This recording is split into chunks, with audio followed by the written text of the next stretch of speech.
Hello and very welcome to your own channel Psycho Dreamers. My dear students, take out your pen, notebook and your NCERT book and let's get started to study chapter number 4, that is psychological disorders. We have already covered chapter number 1, 2, 3, 6 and 7 on this channel. You will find the link to the playlist of 12th board exams revision, one shot revision. So there is one video for each chapter. You can find it on the link in the description. Okay, so for now we'll be studying, actually revising the psychological disorders chapter. The important topics in this chapter will be covered in this video because chapter बहुत ज़्यादा बड़ा है और हम हर चीज़ को detail में नहीं कर सकते हैं, तो कोशिश ये रहेगी कि जो इम्पोर्टेंट टॉपिक्स हैं उन्हें हम कवर कर लें. तो चलो शुरू करते हैं. अब नॉर्मेलिटी का कॉन्सेप्ट पहले तो दो एस्पेक्ट इसके लिए दिए गए थे. एक एस्पेक्ट जो मानता है कि नॉर्मल बिहेवियर से डिविएशन जो होता है उसे एबनॉर्मेलिटी बोलते हैं, और दूसरा मानता है कि जो मेल अडेप्टिव बिहेवियर होता है उसे एबनॉर्मल बिहेवियर बोलते हैं. फिर ये 4 डीज हैं, 4 डीज ऑफ एबनॉर्मेलिटी, जो कि इंपॉर्टेंट है आपके एग्जाम पॉइंट ऑफ व्यू से, जो कि कहते हैं कि या तो डिविएंस होना चाहिए, या डिस्ट्रेस, या डिसफंक्शन, या डेंजर. अब इनका मतलब क्या है इसे थोड़ा समझना ज़रूरी है. डिविएंस का मतलब है कि डिफरेंट, जो बाकी लोग करते हैं, जो हमेशा से चला आ रहा है, उससे थोड़ा अलग या एक्सट्रीम पर डिफरेंट भी कर रहे हो तो बहुत एक्सट्रीम पर, कुछ भी जो भी कर रहा है इंसान वो बहुत एक्सट्रीम इस पर जाकर काम कर रहा है, अनयूजुअल कर रहा है, बिजार है उसके एक्शंस किसी के, तो उसे बोलते हैं डिविएंस. जो बिहेवियर है किसी इंसान का वो डिविएट कर रहा है, डिविएंट है, तो उसका मतलब है कि वो बिजार या एक्सट्रीम या अनयूजुअल या फिर डिफरेंट बिहेवियर शो कर रहा होगा. सपोज किसी के मन में थॉट है कि they are out to get me, वो सब मुझे ढूंढ रहे हैं, मेरे पीछे पड़े हो, मुझे ही पकड़ना चाहते हैं, पाना चाहते हैं वो सब के सब. या फिर आई एम गॉड, इस तरह के बिहेवियर्स या थॉट्स किसी इंसान के अंदर अगर हैं तो they are called deviant. Next is distress. कि डिस्ट्रेस जो है, अब ये डिस्ट्रेस सेल्फ को भी हो सकती है और दूसरों को भी हो सकती है. इस तरह का कुछ बिहेवियर वो इंसान शो कर रहा हो सकता है, थॉट्स इस तरह के हो सकते हैं जिससे कि उसे खुद डिस्ट्रेस हो रही हो, या फिर ऐसा भी कुछ हो सकता है कि दूसरों को भी डिस्ट्रेस कॉज कर रहा हो. जैसे ओसीडी जिन लोगों को होता है, वो लोग खुद के लिए, उनके अंदर डिस्ट्रेस होती है, वो खुद परेशान रहते हैं, बहुत एंग्जाइटी उनके अंदर रहती है थॉट्स की वजह से, ऑब्सेशंस की वजह से. और डिल्यूजनल बिलीव्स हो सकते हैं किसी इंसान को कि मेरा जो पार्टनर है वो मुझ पर चीट कर रहा है, इनफाइडेलिटी का डिल्यूजन हो सकता है, या किसी भी तरह के डिल्यूजन्स हो सकते हैं. तो उसमें काफ़ी हद तक अपने पार्टनर को वो डिस्ट्रेस कॉज करता है और दूसरों को कॉज करता है डिस्ट्रेस. तो ये है डिस्ट्रेस. नेक्स्ट है डिसफंक्शन, यानी कि impairment in carrying out everyday activities. Next है फिर डेंजरस या डेंजर, कि अगेन ये भी खुद को भी हो सकता है डेंजर, अब उसके इंसान के बिहेवियर से या थॉट से, या फिर दूसरों को भी हो सकता है वो डेंजर उसके बिहेवियर और थॉट से. सो दिस इज एग्जाम्पल क्या है, जैसे बॉर्डरलाइन पर्सनैलिटी डिसऑर्डर होता है, डिप्रेशन होता है, बिंज ईटिंग होती है. इनमें क्या है, इंसान खुद को डेंजर में डालता है, अपनी कुछ कट मार्क कर लेगा, या फिर सुसाइड अटेम्प्ट्स करता है इंसान, या फिर बिंज ईटिंग बहुत ज़्यादा खा रहा है तो बिना अपनी बॉडी की परवाह किए हुए. So these are danger to self, इंसान के खुद के लिए डेंजर होते हैं ये. फिर कंडक्ट डिसऑर्डर्स जो होते हैं, ऑपोजिशनल डिफाइंड डिसऑर्डर्स होते हैं, एंटी सोशल पर्सनैलिटी डिसऑर्डर्स होते हैं. इन सभी में क्या है, ये दूसरों के लिए डेंजरस होता है. डिस्ट्रक्शन ऑफ प्रॉपर्टी, दूसरों के लिए दूसरों की प्रॉपर्टी को डिस्ट्रक्ट करना, या अग्रेसिव होना, बुलिंग करना, इंटिमिडेट करना दूसरों से लड़ाई झगड़ा करना, ये सब चीज़ें क्या है, डेंजरस बिहेवियर है. तो इसमें एग्जांपल दिया है कि severe anxiety interfering with daily life, ये किसका एग्जांपल होगी, डिस्ट्रेस का, distress to self. Okay, so this is it, the 4 Ds of abnormality which is really important, और ये फ्रीक्वेंटली आस्क्ड क्वेश्चंस में से एक है. Classification systems. क्लासिफिकेशन सिस्टम में क्या है, पहला है ICD, that is international classification of diseases, और ये WHO के द्वारा दिया गया है. करेंटली जो वर्जन चल रहा है ICD का, that is 11, ICD 11 is the current updated version of ICD, जो कि यूज में है, प्रैक्टिस में है अभी. सेकेंड है DSM, diagnostic and statistical manual of psychological disorders. So DSM का जो करेंट वर्जन चल रहा है, that is DSM 5TR. DSM 5 है ये, और TR का मतलब है टेक्स्ट रिवाइज्ड या टेक्स्ट रिविजन। सो DSM 5 TR अभी चल रहा है करंट में, और ICD 11 चल रहा है। क्लासिफिकेशन क्यों किया जाता है? क्योंकि ये हमें इनेबल करता है कि हम कम्युनिकेट कर सकें डिसऑर्डर्स के बारे में, जो साइकोलॉजिस्ट्स हैं, साइकाइट्रिस्ट्स हैं और जो पेशेंट्स हैं। उसके अलावा एक और क्या रीज़न है इन्हें क्लासिफिकेशन का, कि ये हमें समझने में हेल्प करता है साइकोलॉजिकल डिसऑर्डर्स और प्रोसेसेस जो इन्वॉल्व हैं उनकी डिसऑर्डर्स के डेवलपमेंट में और उनके मेंटेनेंस में और उनके ट्रीटमेंट में भी। तो उनको समझने के लिए ज़रूरी है कि हमारे पास क्लासिफिकेशन कुछ हो, हम किस तरह से क्लासीफाई करें, उनको कुछ नाम दें और उनके बारे में कम्युनिकेट कर सकें, उन्हें पढ़ सकें, समझ सकें और उन्हें ट्रीट करने में उसके लिए सही थेरेपी और क्या ट्रीटमेंट है वो पता कर सकें। So these are the two classification systems, ICD and DSM, which are important. You should know, you must know the full forms of these two and the current versions which are in use. अब हम देखते हैं major psychological disorders. कौन से major psychological disorders हमें अपने इस chapter में पढ़ने हैं। एंग्जाइटी डिसऑर्डर है first, anxiety disorders, then somatic symptom disorders, dissociative disorders, mood disorders, schizophrenia and behavioural and developmental disorders. तो शुरू करते हैं एंग्जाइटी डिसऑर्डर्स से। एंग्जाइटी डिसऑर्डर्स में क्या होता है? एंग्जाइटी का मतलब है, अगर आप बिल्कुल रॉ फॉर्म में देखो तो anxiety is what? Fear of future. Future के बारे में डर लगना कि क्या होगा, आगे क्या होने वाला है, आगे क्या होने वाला है, वो जो वरी जिसे बोलते हैं ना। एंग्जाइटी डिसऑर्डर्स में बहुत सारे कैटेगरी, इस कैटेगरी के अंदर बहुत सारे डिसऑर्डर्स हैं। जैसे पहला है जनरलाइज्ड एंग्जाइटी डिसऑर्डर, GAD जिसे बोलते हो। तो GAD में क्या होता है? डे टू डे वरीज हो सकती हैं कि आपको, किसी इंसान को जिसको GAD है उसको अपने हर अगले कदम के बारे में डर लग रहा है कि क्या होगा अगर मैं बस नहीं पकड़ पाया आज, तो क्या होगा अगर मुझे टीचर ने डांट लगा दी, तो क्या होगा अगर मैं स्कूल के लिए लेट हो जाऊँ, तो कहीं मैं लेट ना हो जाऊँ, कहीं ये ना हो जाए, कहीं वो ना हो जाए। इस तरह के डर लगते रहते हैं। फिर दूसरा पॉइंट इसमें है कि रेस्टलेस रहता है इंसान, आराम से नहीं बैठ पाता। उसको कभी तो चलता रहेगा टेंशन की वजह से कि टेंशन हो रही है, क्या होगा क्या होगा, तो वो इधर से उधर, उधर से इधर टहल रहा है बार बार डर से। और कोई घर का सदस्य कोई जो है, कोई बाहर गया हुआ है, वो घर जब तक नहीं आ जाता तब तक वो उसे टेंशन होती रहती है, डर लगता रहता है कि वो कैसे हैं, ठीक है कि नहीं, कब आएंगे, क्यों नहीं आए, कोई कॉल ना उठाए तो डरता रहता है वो इंसान। तो इस तरह की चीज़ें होती हैं जनरलाइज्ड एंग्जाइटी डिसऑर्डर में, और ये एक्सेसिव लेवल पर होती है। फिर इसके अलावा और चीज़ें हैं, जैसे इरिटेबिलिटी होती है उस इंसान को, रिड्यूस्ड कॉन्सेंट्रेशन हो जाता है, फटीग और टायर्ड रहता है वो इंसान, लैक ऑफ क्वालिटी स्लीप होती है, एजी फीलिंग होती है। और ये सारे सिम्टम्स जो हैं जब उस इंसान में होते हैं तो कहा जा सकता है कि GAD यानी जनरलाइज्ड एंग्जाइटी डिसऑर्डर उस इंसान में है।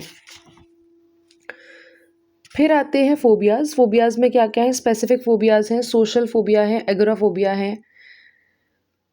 तो इसमें स्पेसिफिक फोबिया में क्या क्या है? जैसे बहुत सारे फोबियाज़ हो सकते हैं। जैसे फोबिया का मतलब सबसे पहले होता है कि इरेशनल फियर ऑफ समथिंग, किसी चीज़ से डर लग रहा है किसी इंसान को, लेकिन वो डर क्यों लग रहा है उसका कोई लॉजिक नहीं है, बस लग रहा है, दैट इज़ इरेशनल फियर। तो कुछ है, जैसे hydrophobia is the fear of water, claustrophobia is the fear of enclosed spaces, acrophobia is fear of heights, cynophobia is fear of dogs, glossophobia is fear of public speaking and many more are there. Next है फिर social anxiety disorder, इसी में है ये भी। Social anxiety disorder में क्या है? एक्सेसिव परसिस्टेंट फियर होता है सोशल परफॉर्मेंस का, जहाँ पर आप इंसान को लग रहा होता है कि मुझे जज किया जा सकता है, वहाँ पर इंसान को बहुत ज़्यादा एक्सेसिव परसिस्टेंट फियर होता है। यहाँ पर फियर ऑफ बीइंग इवेलुएटेड होता है एंड जज्ड और rejected by others. The person feels being fear of being evaluated, being judged और बीइंग रिजेक्टेड बाय अदर्स। तो दूसरे नए लोगों से मिलना, पब्लिक स्पीकिंग करना, पब्लिक में खाना पीना, सेंटर ऑफ अटेंशन होना, इन सब चीज़ों से डर लगता है। फिर अगोराफोबिया में क्या है? फियर ऑफ क्राउड और पब्लिक प्लेसेस, जहाँ पर भीड़ भाड़ वाली जगह होती है उनसे डर लगता है, इन अगोराफोबिया। फिर है सेपरेशन एंग्जाइटी डिसऑर्डर, SAD जिसे बोलते हैं, कि लव्ड वन जो हैं, अटैचमेंट फिगर जो है किसी का, उनसे अलग होने में डर लगता है। और डर इस तरह का होता है कि या तो मुझे या तो उनको कुछ हो जाएगा अगर हम अलग हो गए तो। अब छोटे बच्चों में ये बहुत कॉमन होता है तो उसे डिसऑर्डर नहीं बोलते, वहाँ पर ये डेवलपमेंटल माइलस्टोन की तरह है, एज के हिसाब से अप्रोप्रिएट बिहेवियर होता है। बट बचपन में जब बच्चे को लगता है कि मम्मा से दूर नहीं होना है, रोने लगते हैं बच्चे, दैट इज़ नॉर्मल। बट एक एज के बाद में अगर फिर भी कोई इंसान इस तरह से बिहेव करे कि सेपरेशन अगर हो रहा है उनके अटैचमेंट फिगर के साथ में, तो वो इंसान एंग्जाइटी फील कर रहा है, परेशान हो रहा है, घबरा रहा है, स्ट्रेस में रह रहा है और डील नहीं कर पा रहा है लाइफ की सिचुएशंस के साथ में, इम्पेयरमेंट हो रही है उसकी डेली फंक्शनिंग में, तो फिर सेपरेशन एंग्जाइटी डिसऑर्डर उसको बोलते हैं और उसके लिए ट्रीटमेंट की ज़रूरत होती है। पैनिक डिसऑर्डर में क्या है, रिकरेंट एंग्जाइटी अटैक्स हो सकते हैं, पर्सन एक्सपीरियंस करता है टेरर, उसको डर लग रहा होता है, भयंकर डर लग रहा होता है और एंग्जाइटी अटैक्स हो रहे होते हैं। पैनिक अटैक में abrupt surge of intense anxiety होता है कि जब पैनिक अटैक आता है तो उस टाइम पे क्या होता है कि एकदम से बहुत ज़्यादा एंग्जाइटी की सर्ज आती है एब्रप्टली, तो दैट इज पैनिक डिसऑर्डर। इसके सिम्टम्स आपकी बुक में लिखे हुए हैं सभी के। आई होप आप एनसीईआरटी बुक लेकर बैठे हुए हो। सो नेक्स्ट है फिर OCD, that is obsessive compulsive and related disorders या ऑब्सेसिव एंड कंपल्सिव डिसऑर्डर्स।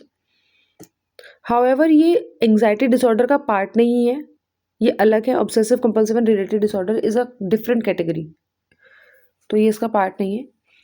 और पीटीएसडी भी एंग्जाइटी डिसऑर्डर का पार्ट नहीं है, ये इसमें लिखे ज़रूर हैं but please note that these are not the part of anxiety disorders, they are different category disorders. So obsessive compulsive and related disorders is the first category after anxiety disorders. And इसमें क्या होता है, obsessions होते हैं, compulsions होते हैं और दोनों भी हो सकते हैं। ऑब्सेशंस का मतलब होता है कि कुछ किसी जो कोई चीज़ें, कोई इमेजेस या कोई थॉट्स जिनकी वजह से डिस्कम्फर्ट हो रहा है उस इंसान को, जिसकी वजह से एंग्जाइटी हो रही है उस इंसान को। फॉर एग्जांपल किसी को अगर क्लीनलीनेस के बारे में ओसीडी है, जैसे कि किसी इंसान को लगता है कि मुझे साफ़ सुथरे रहना है और उसे लगता है कि कोई भी चीज़ मैंने अगर टच कर ली तो मेरे हाथ गंदे हो गए, तो ऑब्सेशन क्या होगा कि उसको बार बार ये लग रहा होगा कि मेरे हाथ गंदे हैं, मेरे हाथ गंदे हैं, मेरे हाथ गंदे हैं। ऑब्सेशन का मतलब होता है कि आप you can not resist thinking about that thing, तो वो जो होता है कि आप नहीं कंट्रोल कर पा रहे हो, किसी चीज़ के बारे में सोच रहे हो लगातार, तो वो ऑब्सेशन है। और ऑब्सेशन यहाँ पर हो रहा है कि हाथ गंदे हैं, मेरे हाथ गंदे हैं, मेरे हाथ गंदे हैं, और वो ऑब्सेशन से जो एंग्जाइटी हो रही है वो तब तक नहीं जाएगी, वो ऑब्सेशन को तब तक आप हैंडल नहीं कर पा रहे हो जब तक कि आप कंपल्शन परफॉर्म ना कर लो। कंपल्शन जो है वो बिहेवियर होता है और जो ऑब्सेशन है वो थॉट्स होते हैं या कुछ मेंटल इमेजेस भी हो सकती हैं। तो कंपल्शन हमेशा बिहेवियर होता है, तो आप कुछ ना कुछ बिहेव ऐसा करोगे, कुछ ना कुछ बिहेवियर ऐसा करोगे जिससे कि वो ऑब्सेशन आप कंट्रोल कर सको। जैसे कि आप जाकर हाथ धोने लग जाओगे, कोई इंसान जिसको ओसीडी होगा क्लीनलीनेस वाला, तो वो क्या करेगा, सोचेगा कि हाथ धो लेता हूँ जाकर तो मेरे हाथ ठीक हो जाएंगे। तो उसको लगेगा एक बार मैंने धो लिया तो साफ़ नहीं हुए, 2 बार धो लिया तो साफ़ नहीं हुए, कम से कम 4 बार जब तक नहीं धोऊंगा तो हाथ साफ़ नहीं होंगे। तो वो 4 बार हाथ धोएगा, जब भी वो हाथ धोएगा तो वो 4 बार हाथ धोएगा। तो ये कंपल्शन है जो कि उसको अंदर से ऐसा फील कराता है थोड़ी देर के लिए एटलीस्ट कि हाँ अब मेरे हाथ गंदे नहीं है। जो ऑब्सेशन हो रहा था हाथ गंदे जो दिमाग में आ रहा था, बार बार चल रहा था, उससे बचने के लिए वो कंपल्शन परफॉर्म करता है। That is OCD. इसमें रिलेटेड अदर डिसऑर्डर्स भी हैं ऑब्सेसिव कंपल्सिव के जैसे कि होर्डिंग यानी कि कलेक्टिंग थिंग्स। नेक्स्ट है फिर ट्राइकोटिलोमेनिया यानी कि हेयर पुलिंग डिसऑर्डर, कि बाल खींचते हैं, अपने बाल नोचते हैं, बाल निकालते हैं सर में से। कई बार बाल खींच के उस जगह पर बिल्कुल बाल आना बंद हो जाते हैं, इस तरह का एरिया हो जाता है, लेकिन वो उसे कंट्रोल नहीं कर सकते। उन्हें पता होता है कि प्रॉब्लमेटिक बिहेवियर है ये, लेकिन वो कंट्रोल नहीं कर पाते हैं। वो चाहते हैं रोकना लेकिन रोक नहीं पाते हैं। नेक्स्ट है excoriation, that is skin picking disorder, कि स्किन को अपनी पिक करते रहते, नोचते रहते हैं। मतलब कभी कभी दांत से काट सकते हैं, कभी नाखून से ऐसे नोच रहे हैं बैठकर, एंग्जाइटी हो रही है तो अपनी स्किन को ऐसे नोच रहे हैं, घाव हो गए हैं, स्किन में से खून आ रहा है, बट इंसान को पता है कि मुझे प्रॉब्लम हो रही है लेकिन फिर भी वो रोकना चाह रहा है पर रोक नहीं पा रहा है। सो दैट इज एक्सकोरिएशन यानी skin picking disorder. Trauma and stress related disorders, जिसमें कि पीटीएसडी है, post traumatic stress disorder. Again ये एंग्जाइटी डिसऑर्डर्स का पार्ट नहीं है, ये अलग है, trauma and related stress disorders में से है।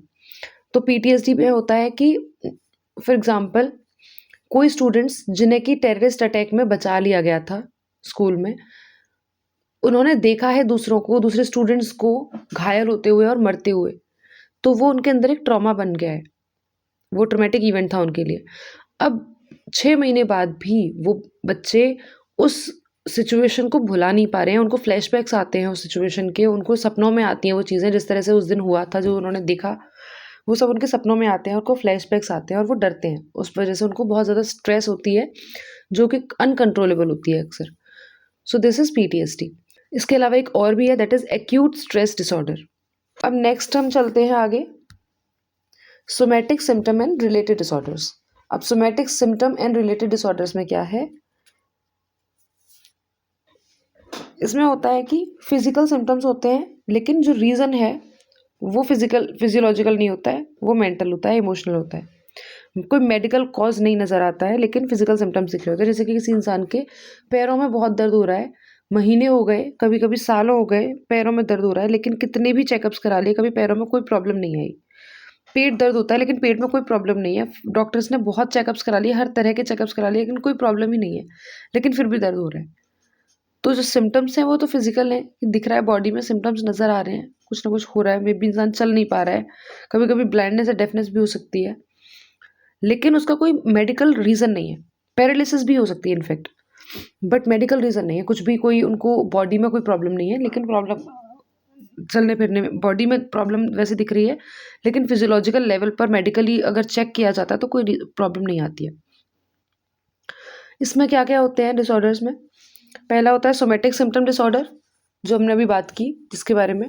फिर होता है कन्वर्जन डिसऑर्डर्स, ये एक मेंटल हेल्थ कंडीशन है जो कि फिजिकल सिम्टम्स कॉज करती है, मतलब कि किसी इंसान को कोई स्ट्रेस हो रही है या कोई साइकोलॉजिकल रीज़न की वजह से उनको प्रॉब्लम हो रही है, कोई इशू है, जिसकी वजह से क्या होता है, ब्रेन कन्वर्ट कर देता है effects of a mental health issue into disruptions of nervous system. Mental health issue की वजह से जो इफ़ेक्ट्स आ रहे हैं, जो परेशानी हो रही है किसी इंसान को, उसके जो इफ़ेक्ट्स हैं उनको नर्वस सिस्टम के डिसरप्शन में कन्वर्ट कर देता है आपका ब्रेन। तो that is conversion disorder, convert हो जाते हैं, जो एक्चुअल में जो प्रॉब्लम थी वो मेंटल थी, इमोशनल थी, लेकिन उसका जो इफेक्ट दिख रहा है वो नर्वस सिस्टम के डिसरप्शन से दिख रहा है। इसको फंक्शनल न्यूरोलॉजिकल सिम्टम डिसऑर्डर भी कहा जाता है। A person with conversion disorders can not control the symptoms just by trying और थिंकिंग अबाउट इट। अब किसी इंसान को जिसको कन्वर्जन डिसऑर्डर है, वो उसके बारे में सोच कर या कोशिश करके ठीक नहीं कर सकता है उसको। इलनेस एंग्जाइटी डिसऑर्डर भी होता है। इलनेस एंग्जाइटी डिसऑर्डर में क्या होता है कि इंसान को डर लगता है कि मुझे कोई बड़ी बीमारी लग जाएगी, मुझे कुछ नहीं भी है तो भी डरते हैं, और कुछ अगर हल्का फुल्का हो गया बीमारी तो फिर और ज़्यादा वो घबरा जाते हैं कि कुछ तो हो गया मुझे या कुछ हो जाएगा मुझे। अब हम आते हैं डिसोसिएटिव डिसऑर्डर्स पे। डिसोसिएटिव डिसऑर्डर्स में क्या होता है, it is viewed as severance of the connections between ideas and emotions. इंसान के जो आइडियाज़ हैं, जो ख्याल उसके मन में आ रहे हैं, और जो इमोशंस उसके वो एक्सपीरियंस कर रहा है, उन दोनों में डिस्कनेक्शन हो जाता है। वो उसके मन में विचार कुछ और आ रहे हैं और वो फील कुछ और कर रहा है। समझते हैं ऐसे। Dissociation involves feelings of unreality, estrangement यानी कि अनबन हो जाना, depersonalization and sometimes a loss of shift of identity. इस तरह की जो फीलिंग्स हैं ये होती है डिसोसिएशन में, कि इंसान का कनेक्शन जो है रियलिटी से वो कट हो जाता है और वो डिफरेंस नहीं बता पाता है ड्रीम और रियलिटी के बीच में। उसे नहीं समझ में आता है कि क्या चीज़ सच है और क्या चीज़ सपना है।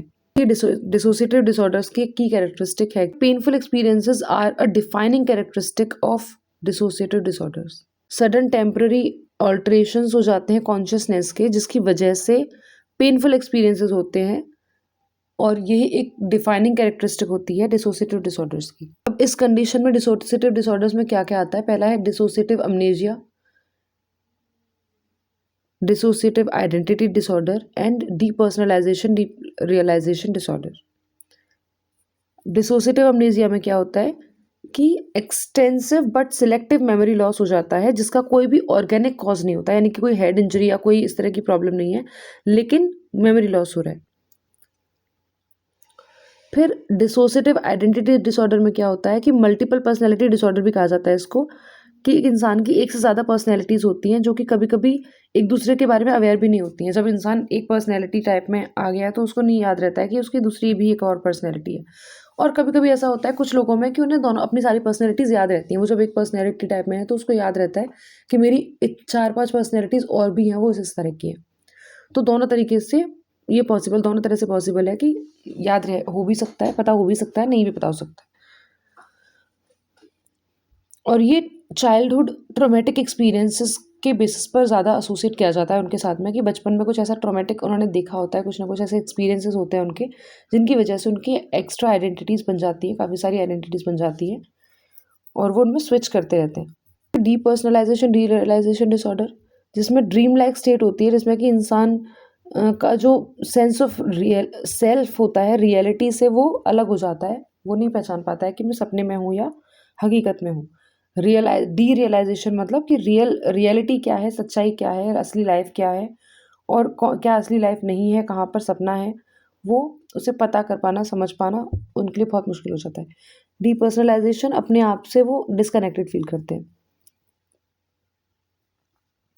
There is a change of self perception, खुद को कैसे परसीव कर रहे हैं, कैसे वो उनका जो सेंस ऑफ रियलिटी है वो बदल जाती है।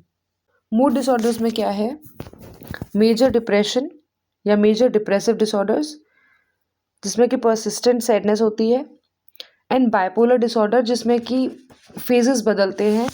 बाइपोलर में या तो इंसान मेनिया के फेज में रहेगा और दोबारा से फिर मेनिया में आ सकता है, या फिर एक बार मेनिया के फेज में रहेगा और फिर डिप्रेशन में चला जाएगा, फिर मेनिया में आएगा, फिर डिप्रेशन में चला जाएगा। और इस तरह से 6 मंथ साइकिल भी हो सकती है कि 6 महीने तक मेनिया में रहा और 6 महीने तक डिप्रेशन में रहा इंसान। तो इस तरह से बाइपोलर डिसऑर्डर ये होता है। स्किज़ोफ्रेनिया एंड इट्स सिम्टम्स, तो जो स्किज़ोफ्रेनिया है इसमें ये एक स्पेक्ट्रम डिसऑर्डर है। Schizophrenia spectrum and other psychotic disorders के अंडर में आता है ये। तो स्किज़ोफ्रेनिया में होता क्या है? साइकोटिक डिसऑर्डर्स में क्या होता है? Difficulty distinguishing reality from fantasy. इंसान नहीं समझ पाता है कि क्या चीज़ मेरे पास सच में हो रही है और क्या चीज़ मैं फैंटेसाइज़ कर रहा हूँ और क्या चीज़ मुझे बस मेरे दिमाग में है, क्या चीज़ ख़याली है और क्या चीज़ असलियत में भी है। इसमें डिफ़रेंस करना मुश्किल होता है। स्किज़ोफ्रेनिया एक साइकोटिक डिसऑर्डर है जिसमें क्या-क्या होता है? पॉजिटिव सिम्पटम्स होते हैं, नेगेटिव सिम्पटम्स होते हैं और साइकोमोटर सिम्पटम्स होते हैं। पॉजिटिव सिम्पटम्स में हेलुसिनेशंस होती हैं, डिल्यूजन्स होते हैं। डिल्यूजन्स कितने टाइप्स के होते हैं? Delusion of persecution, delusion of reference, delusion of grandeur, delusion of control and some other types of delusions as well, which include delusion of infidelity and others. Next है hallucinations. Hallucinations में है auditory hallucinations, tactile hallucinations, somatic hallucinations, visual hallucinations, gustatory hallucinations and olfactory hallucinations. Now this again is important. इस तरह के questions exam में आए हैं पहले और आगे भी आ सकते हैं। एक बार पूछा गया था कि इट वाज अबाउट सोमैटिक हेलिसिनेशंस, कि कोई इंसान है, कोई बच्चा है, उसको लगता है कि उसके पेट में सांप चल रहे हैं, तो स्नेक्स क्रॉल कर रहे हैं, राइट। सो ये जो है ये है सोमैटिक हेलिसिनेशंस, की बॉडी में आपको कुछ फील होता है जो कि है नहीं। अच्छा, हेलिसिनेशंस का मतलब क्या है? बिना स्टिमुलस के परसीव करना इज हेलिसिनेशन। हेलिसिनेट करने का मतलब है कि परसीव तो कर रहे हो आप, लेकिन कोई सेंसेशन है ही नहीं, कोई स्टिमुलस है ही नहीं, लेकिन आप फिर भी परसीव कर रहे हो, तो दैट इज हेलिसिनेशन। डिल्यूजन क्या होता है? कि कोई फॉल्स रिजिड बिलीव किसी चीज़ के बारे में, रिजिड है यानी कि उसको हिलाना डगमगाना मुश्किल है और वो फॉल्स है और वो बिलीफ है, तो दैट इज डिल्यूजन। ये होते हैं पॉजिटिव सिम्टम्स। पॉजिटिव सिम्टम्स का मतलब होता है कि वो चीज़ें जो नॉर्मल फंक्शनिंग में नहीं होती हैं लेकिन स्किज़ोफ्रेनिया में ऐड ऑन हो जाती हैं। मतलब नॉर्मल कोई इंसान है तो उसके अंदर वो चीज़ें नहीं होंगी, लेकिन स्किज़ोफ्रेनिया में हो रही हैं, यानी कि इसमें कुछ एडिशनल है जो हो रहा है। दे आर हेलिसिनेशंस एंड डिल्यूजन्स, इसलिए उनको पॉजिटिव सिम्टम्स बोलते हैं कि नॉर्मल इंसान में वो नहीं है और इसमें वो कुछ एडिशनल चीज़ है जो हो रही है। नेगेटिव सिम्टम्स यानी कि जो नॉर्मल इंसानों में होते हैं लेकिन इनमें नहीं होते, तो वो नेगेटिव है यानी कि माइनस हो जा रहे हैं। तो दे आर व्हाट? विड्रॉवल और lack of emotions, they are negative symptoms. इसके अलावा और क्या हो सकता है? Poverty of speech, blunted flat affect, loss of volition, social withdrawal etcetera. Psychomotor symptoms में क्या होता है? Catatonic stupor, inability to move, speak और respond while awake, Then catatonic rigidity, stiffness in muscles, and catatonic posturing, awkward, bizarre positions for long durations of time, and they can be harmful as well. So they are psychomotor symptoms of schizophrenia. तो schizophrenia spectrum disorder में हमने देखा है कि ये चीज़ें हैं जो कि स्किज़ोफ्रेनिया में होती हैं, और ये इन तीनों के होने से हम देखते हैं, फिर डायग्नोज किया जाता है। हम नहीं करते हैं डायग्नोज, प्रोफेशनल्स करते हैं। Behavioural and developmental disorders next आते हैं। तो न्यूरो डेवलपमेंटल डिसऑर्डर्स में क्या क्या है? ADHD, autism spectrum disorder, intellectual disability and specific learning disorders. ये सभी किस में आते हैं? न्यूरो डेवलपमेंटल डिसऑर्डर्स में। ADHD is attention deficit and hyper activity disorder. Attention deficit में कि बच्चे में अटेंशन नहीं है, और ये न्यूरो डेवलपमेंटल है, तो बचपन से होता है, मतलब बच्चे के न्यूरो डेवलपमेंट के दौरान ये शुरू हो सकता है, या बचपन से बिल्कुल पैदाइशी हो सकता है। तो ADHD। फिर है autism spectrum disorder. Autism spectrum disorder में क्या होता है कि आई कांटेक्ट और सोशल इंटरेक्शन जो है वो लैक करता है बच्चा। आई कांटेक्ट नहीं रख पाता है, सोशल इंटरेक्शन नहीं कर पाता है, सोशल स्माइल नहीं दे पाता है। इस तरह की चीज़ें ऑटिज्म स्पेक्ट्रम डिसऑर्डर में देखी जाती है। अगेन, अब ये जो न्यूरो डेवलपमेंटल डिसऑर्डर्स हैं, ये बिल्कुल भी नहीं कहते हैं कि इंसान में दिमाग नहीं होगा। कोई बच्चा बहुत ज़्यादा हाई IQ वाला भी हो सकता है, जिसको ऑटिज्म हो, जिसको ADHD हो, जिसको स्पेसिफिक लर्निंग डिसऑर्डर्स हो। तो ये बिल्कुल भी प्रूव नहीं करता है कि इंटेलेक्चुअल डिसेबिलिटी या फिर IQ कम होगा किसी बच्चे का क्योंकि उसको ADHD, ऑटिज्म या स्पेसिफिक लर्निंग डिसऑर्डर्स है। तो नेक्स्ट है फिर इंटेलेक्चुअल डिसेबिलिटी, कंडक्ट डिसऑर्डर। ये बिहेवियरल डिसऑर्डर में आएगा। कंडक्ट डिसऑर्डर जो है वो बिहेवियरल डिसऑर्डर में है। इससे पहले है स्पेसिफिक लर्निंग डिसऑर्डर्स, जो न्यूरो डेवलपमेंटल डिसऑर्डर में है। अब इसमें भी again nothing to do with IQ कम ज़्यादा कुछ भी हो सकता है स्पेसिफिक लर्निंग डिसऑर्डर में। हाई IQ वाले बच्चों को भी स्पेसिफिक लर्निंग डिसऑर्डर्स हो सकते हैं। एंड अपना क्या 3 मेन लर्निंग डिसऑर्डर्स हैं। पहला है डिसलेक्सिया, यानी कि वर्ड ब्लाइंडनेस जिसे बोलते हैं, कि वर्ड्स जो लिखे हुए हैं, क्या लिखे हैं वो समझ में आना उसके लिए मुश्किल होता है, रीडिंग करना पढ़ना बच्चे के लिए मुश्किल होता है। नेक्स्ट इज डिस्ग्राफिया, यानी कि राइटिंग में प्रॉब्लम होती है, लिखने में प्रॉब्लम होती है।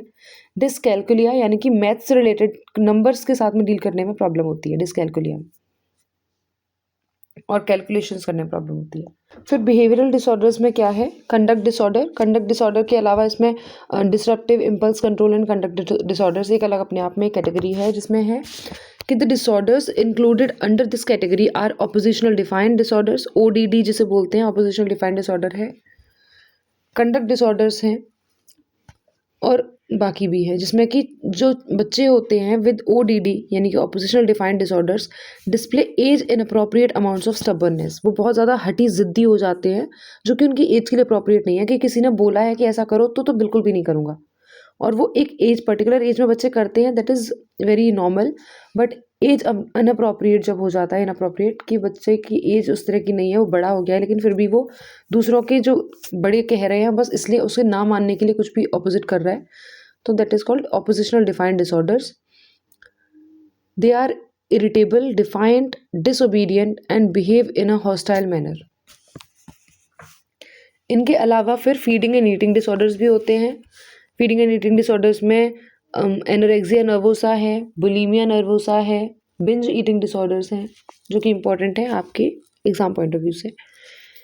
तो क्या है एनोरेक्सिया नर्वोसा में? कि इंसान का BMI कम है, वो बहुत ज़्यादा पतला है, लेकिन फिर भी वो खाना नहीं खाता है, और अगर कुछ खाना खाता है इतना ही बस कि वो ज़िंदा रह सके, ज़्यादा नहीं खाता, और अगर कुछ खा लेता है तो अक्सर वो पर्ज आउट कर देता है, उसको वॉमिट आउट कर देता है, लेक्सेटिव्स लेता है। बुलिमिया नर्वोसा में क्या है कि इंसान को बॉडी शेप की तो फिक्र है, उसको अपने बॉडी मास इंडेक्स जो है उसका ध्यान रखना है, उसे कम रखना है, पतले रहना है, लेकिन खाने पे कंट्रोल नहीं होता है। वो एपिसोड्स में खाते हैं, बहुत ज़्यादा खाते हैं, और उसके बाद में फिर पर्ज आउट कर देते हैं उसको, जो भी खाया होता है। तो खाते हैं एक्सटेंसिवली, एक्सट्रीम अमाउंट्स में खाते हैं, और उसके बाद में उसे पर्ज आउट करना, लेक्सेटिव्स लेकर बॉडी से उसे फ्लश आउट करना, ये सब चीज़ें करते हैं। और तीसरा है बिंज ईटिंग डिसऑर्डर, जिसमें कि वो कुछ भी बॉडी इमेज के ऊपर ध्यान नहीं दे रहे होते हैं, वो सिर्फ खाने पर ध्यान दे रहे होते हैं, उनका कंट्रोल नहीं होता है खाने पर। बिंज ईटिंग का मतलब होता है कि वो अनकंट्रोलेबली खा रहे होते हैं, उनके अपने कंट्रोल में नहीं होता है रोकना खाने को। नेक्स्ट होते हैं सब्सटेंस यूज डिसऑर्डर्स, जिसमें डिपेंडेंस होती है, हो सकती है सब्सटेंस पर, टॉलरेंस बढ़ सकता है और विड्रॉवल सिम्टम्स नज़र आते हैं जब उसको छोड़ने की कोशिश की जाती है। इसमें क्या है, addictive behaviour whether it involves excessive intake of high calorie food resulting in extreme obesity or involving the abuse of substances. Disorders relating to maladaptive behaviors resulting from regular and consistent use of the substance involved are included under substance related and addictive disorders. These disorders include problems associated with the use and abuse of alcohol, cocaine, tobacco, and opioids, among others, which alter the way people think, feel, and behave. इसके अलावा और क्या क्या चीज़ें हो सकती हैं, heroin, cocaine, sedatives, opioids, inhalants, cannabis, इस तरह की चीज़ें हैं जो कि अब्यूज़ की जा सकती हैं। या फिर सब्सटेंस का मतलब क्या होता है, पर्टिकुलरली सब्सटेंस का मतलब होता है जो चीज़ आपके थिंकिंग को, आपके माइंड को ऑल्टर करती है, दैट इज़ कॉल्ड सब्सटेंस। तो यहाँ पर क्या होता है, जब कोई इंसान सब्सटेंस लेने लगता है तो डिपेंडेंस हो सकता है कि वो इंसान जो है जब सब्सटेंस को ले रहा है एक लंबे टाइम तक, तो वो उस पर डिपेंड हो जाता है, वो उसके बिना नहीं रह पाता, जिसे हम एडिक्शन बोलते हैं। फिर टॉलरेंस आ जाता है, जब इंसान बार बार और बहुत ज़्यादा अमाउंट में सब्सटेंस को यूज़ करने लगता है, लेने लगता है, इनटेक करने लगता है, तो एक टाइम के बाद में एक पर्टिकुलर अमाउंट के लिए टॉलरेंस उसके अंदर आने लग जाता है। फिर विड्रॉवल सिम्टम्स नज़र आते हैं। अगर कोई इंसान कोशिश करता है, फिर एक बार एडिक्ट हो गया और उसके बाद वो कोशिश करता है कि छोड़ दूँ इसको अब मैं, तो फिर विड्रॉवल सिम्टम्स नज़र आते हैं कि वो छोड़ नहीं पाता है, उसको डिप्रेशन भी हो सकता है विड्रॉवल सिम्टम्स में, और बहुत तरह के विड्रॉवल सिम्टम्स देखने को मिलते हैं जो कि उसके लिए बहुत ज़्यादा पेनफुल होते हैं। क्या क्या फैक्टर्स हो सकते हैं जो कि कॉज करते हैं डिसऑर्डर्स को? तो पहला है बायोलॉजिकल फैक्टर्स। बायोलॉजिकल फैक्टर्स में जैसे फॉल्टी जीन्स हो सकते हैं, किसी इंसान में, किसी बच्चे में उसके जीन्स में प्रॉब्लम हो सकती है जिसकी वजह से उसको डिसऑर्डर्स हो सकते हैं। मेल न्यूट्रिशन हो सकता है, उसको ठीक से न्यूट्रिशन नहीं मिला, मे बी वूम के अंदर या फिर वूम के बाहर आने के बाद। एंडोक्राइन इम्बैलेंसेस हो सकते हैं जिसकी वजह से ईटिंग डिसऑर्डर्स और साइकोसिस, डायबिटीज़, इस तरह की प्रॉब्लम्स आती हैं। मेल न्यूट्रिशन की वजह से एंग्जाइटी, इंसोम्निया, डिप्रेशन जैसी प्रॉब्लम्स आ सकती हैं। फॉल्टी जीन्स में सिकल सेल एनीमिया हो सकता है, एक तरह का ये प्रॉब्लम होती है जिसमें कि जो ब्लड सेल्स होते हैं उनका जो शेप है वो सिकल जैसा होता है, जो कि पेन भी कॉज करते हैं इंसान में। जब ब्लड फ्लो करता है ब्लड वेसल्स में चुभते हैं वो। तो ये बायोलॉजिकल फैक्टर्स हैं जो कि डिसऑर्डर्स कॉज कर रहे हैं। Abnormal development and functioning of body जो है, that is biological factors causing disorders. अगला होता है psychological factors. Psychological factors are related to problems in transmission of messages. जो न्यूरो ट्रांसमिशन होता है, मैसेजेस आपके ब्रेन से बॉडी में, बॉडी से ब्रेन में, ब्रेन से ब्रेन में जो ट्रांसमिट होते हैं, उनमें प्रॉब्लम होती है कुछ ना कुछ। वहाँ पर जब प्रॉब्लम आती है तो वो साइकोलॉजिकल फैक्टर काउंट किया जाता है कि उसकी वजह से प्रॉब्लम हो रही है। ना न्यूरोट्रांसमीटर्स होते क्या है, a chemical released by stimulated nerve ending. Abnormal activity जो होती है न्यूरोट्रांसमीटर्स की, तो it may lead to psychological disorders. For example dopamine अगर बहुत ज़्यादा हो जाता है आपकी बॉडी में, जो कि एक न्यूरो ट्रांसमीटर है, तो उससे स्किज़ोफ्रेनिया होने के चांसेस हो जाते हैं। अब सोचो, डोपामीन सभी चाहते हैं, हैप्पीनेस हार्मोन होता है ये, तो अगर ये फिर भी बहुत ज़्यादा हो जाए तो फिर स्किज़ोफ्रेनिया हो सकता है। तो ये एक्सेस में भी नहीं होना चाहिए। देन सेरोटोनिन अगर कम होता है तो डिप्रेशन हो सकता है, उसके चांसेस हो जाते हैं। तो इस तरह से साइकोलॉजिकल फैक्टर्स हैं ये कि न्यूरो ट्रांसमिशन या फिर इस तरह की जो प्रॉब्लम्स है, मैसेजेस को ट्रांसमिट करने में जो प्रॉब्लम आती है, तो उसकी वजह से डिसऑर्डर्स हो सकते हैं। सोशल एंड कल्चरल फैक्टर्स होते हैं। It has been found that certain family systems are likely to produce abnormal functioning in individual members. Some families have an enmeshed structure in which the members are over involved in each other's activities, thoughts, and feelings. Children from this kind of family may have difficulty in becoming independent in life. People who are isolated and lack social support that is strong and fulfilling interpersonal relationships in their lives are likely to become more depressed and remain depressed longer than those who have good friendships. So, this is the social and cultural factors for disorders. Now comes the stigma and psychological disorders कि जब psychological disorders होते हैं ना तो उनके साथ में एक स्टिग्मा भी आता है। इस अगर कोई इंसान कभी मेंटल हॉस्पिटल में रहकर आया है तो उसके बाद में कभी भी उसको दोबारा से सेम तरह से कभी कोई इंसान नहीं देखता है उसके आसपास, लोग नहीं उसे नॉर्मली देखते, उन्हें लगता है कि ये पागल है।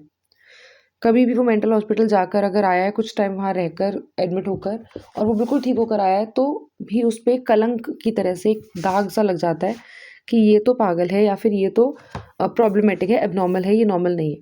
भले ही वो बिल्कुल ठीक हो गया हो, उसको बिल्कुल फिटनेस सर्टिफिकेट मिल गया हो साइकियाट्रिस्ट के द्वारा, लेकिन फिर भी लोग नहीं मानते। एक स्टिग्मा सोसाइटी में आज भी है। सोशल रिजेक्शन उसको फेस करना पड़ता है, लोग उसे नहीं एक्सेप्टेंस नहीं देते, डिस्क्रिमिनेट करते हैं उसके साथ में, उसको इक्वलिटी जैसी फीलिंग कभी दोबारा आती ही नहीं है अगर ऐसा कुछ होता है तो। या किसी को डायग्नोस किया गया है या फिर भले ही वो डायग्नोसिस के बाद ठीक भी हो गया हो या फिर ठीक ना हुआ हो, लेकिन उसको इक्वलिटी जैसी फीलिंग कभी नहीं मिलती, डिस्क्रिमिनेट किया जाता है उसके साथ में। नीड फॉर अवेयरनेस जो कि हमारी सोसाइटी में बहुत ज़्यादा है कि हम अवेयर हो सकें, समझ सकें कि किस तरह से सिचुएशंस होती हैं। ये जो वर्ड पागल वर्ड यूज़ किया जाता है, लोग जो करते हैं पागल खाना जैसे बोलते हैं, वो गलत होता है। ये बिल्कुल भी अप्रोप्रिएट वर्ड नहीं होता है। उनको किसी भी तरह की कोई प्रॉब्लम हो सकती है और वो ठीक भी हो सकती है, तो उससे उनकी लाइफ या आपके दूसरे इंसान के ऊपर कोई इफ़ेक्ट जनरली नहीं होता अगर वो ठीक हो गया है तो। अगर कोई इंसान को प्रॉब्लम है तो वो बीमार है और बीमार से नफ़रत नहीं की जाती, उसका ख्याल रखा जाता है। ये पर्सपेक्टिव लाने की बहुत ज़्यादा ज़रूरत है। अब हमने क्या क्या देखा इसमें। अब नॉर्मेलिटी का क्राइटेरिया है 4Ds, मेजर डिसऑर्डर कैटेगरीज हैं, importance of classification and role of biopsychosocial model. So this is it. I hope you understood what we have studied today. कुछ अगर समझ में ना आया हो या फिर आपको कुछ पूछना हो तो you can comment in the comment section. किसी ने मुझे बोला था कि मैम आप थोड़ा स्लो बोलकर पढ़ाया करो, तो मैंने आज कोशिश की है कि मैं थोड़ा धीरे बोलूँ। प्लीज़ कमेंट करके बताना कि मेरी स्पीड ठीक थी या नहीं आज, और अगर और कम करने की ज़रूरत है तो लेट मी नो, या जो भी कुछ चेंजेस आपको लगता है कि होने चाहिए तो please feel free to comment in the comment section. बाकी बस अपने पढ़ाई करो, अच्छे से फोकस्ड रह के पढ़ो, मन लगा कर पढ़ो, अच्छे मार्क्स लेकर आओ, अच्छे से समझो और अपना ख्याल रखो, वो ज़्यादा ज़रूरी है। आपकी हेल्थ ठीक रहना ज़रूरी है। मार्क्स आ जाएंगे, आप पढ़ोगे तो मार्क्स भी आ जाएंगे, सब कुछ हो जाएगा। बस ध्यान रखो कि आपको पढ़ाई करने पे फोकस करना है और एग्ज़ाम जब दे रहे होगे उस टाइम पे सिर्फ एग्ज़ाम में आंसर लिखने पे फोकस करना है। मार्क्स के बारे में अभी नहीं सोचना, वो बिल्कुल भी नहीं। सिर्फ अपने आंसर राइटिंग पे फोकस करना है कि जो मैं लिख रही हूँ वो सही है कि नहीं, और मैं किस तरह से जो मेरे सामने क्वेश्चन है उसका बेस्ट आंसर लिख सकती हूँ या लिख सकता हूँ। Okay, all the best, take care, अपना ख्याल रखो, तबीयत बढ़िया रखो, दुरुस्त रहो। मिलते हैं अगले वीडियो में। Take care, bye bye, all the best.